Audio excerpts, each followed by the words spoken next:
Mama Ojo was a newcomer to Ayekpe, a small and tight-knit community.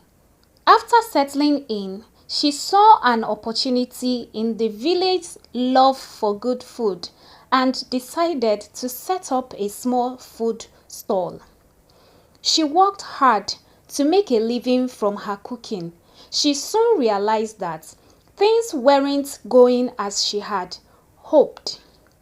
The villagers complained that her food lacked flavor, and as a result of that, she struggled to make sales. Every day, she watched customers bypass her stall, preferring to eat at other vendors' spots. The rejection frustrated Mama Ojo, and she felt she had no choice but to look for an alternative, another way to attract customers. Desperate for a solution, Mama Ojo heard about a Babalawo, a local spiritual healer with a reputation for powerful charms. One evening, she visited the Babalawo, hoping he could help change her luck. She explained her situation, sharing her struggles and desire to make her food more appealing. After listening to her plight, the Babalawo proposed a charm. He instructed her to wash her underwear with a substance he gave to her, and she should use the water in her cookings. According to him, the charm would not only make her food taste delicious, but also draw people to her store, turning even casual customers into regular and devoted customers. Mama Ojo hesitated at first, but later agreed because, according to her, money must be made at all costs. Mama Ojo followed the Babalawo's instructions. The results were immediate and astonishing. Her once empty stall began to fill with customers who couldn't seem to get enough of her food. Word spread through the village, and soon everyone was talking about how delicious Mama Ojo's food was. People claimed it had a unique taste they couldn't find anywhere else, and it wasn't long before her stall became the busiest in the market. Her earnings soared, and she finally felt she had secured her place in the community. However, Mama Ojo's success didn't go unnoticed. The other food sellers in Ayekpe were baffled by her sudden popularity. They couldn't understand how a newcomer, whose food had initially been unremarkable, was now attracting all of their customers. Mama Tito, once the most popular food seller, was particularly troubled by this shift.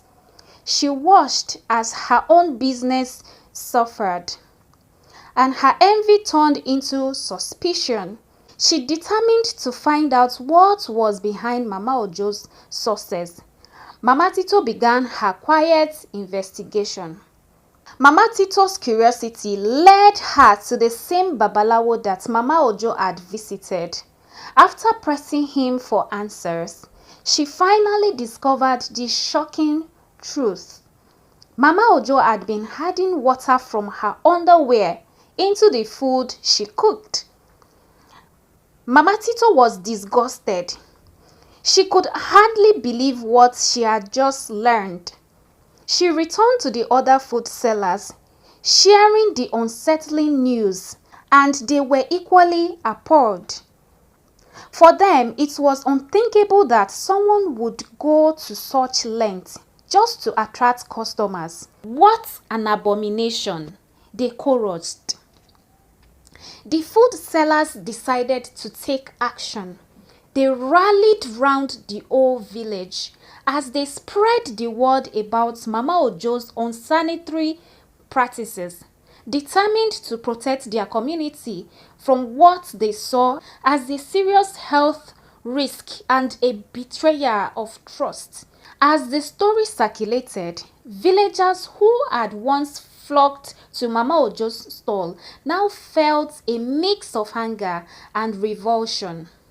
They had unknowingly eaten food prepared in such a manner, and the thought alone was enough to turn their stomachs. People who had once been her loyal customers demanded that something must be done about Mama Ojo's case. A meeting was called and the village elders listened to the accusations against Mama Ojo. After discussing the matter and confirming the report, the elders then made the decision to banish her from Ayekpe. In their view, her actions had not only deceived the community but also violated basic standards of respect and cleanliness. They saw no way she could remain in the village after such a betrayal, and they hoped her departure would restore peace to the community. With her reputation being destroyed and no allies left in Ayekpe, Mama Ojo had no choice but to leave. She packed her things, knowing she could never regain the trust of the people she had deceived. As she walked out of the village, the townsfolk watched in silence, relieved to see her go. Mama Ojo's story quickly became a cautionary tale in Ayekpe, a reminder of the dangers of greed and the importance of honesty and integrity in their close-knit community. The end. Thank you for watching. Please subscribe, comment and like. See you in my next video. Bye.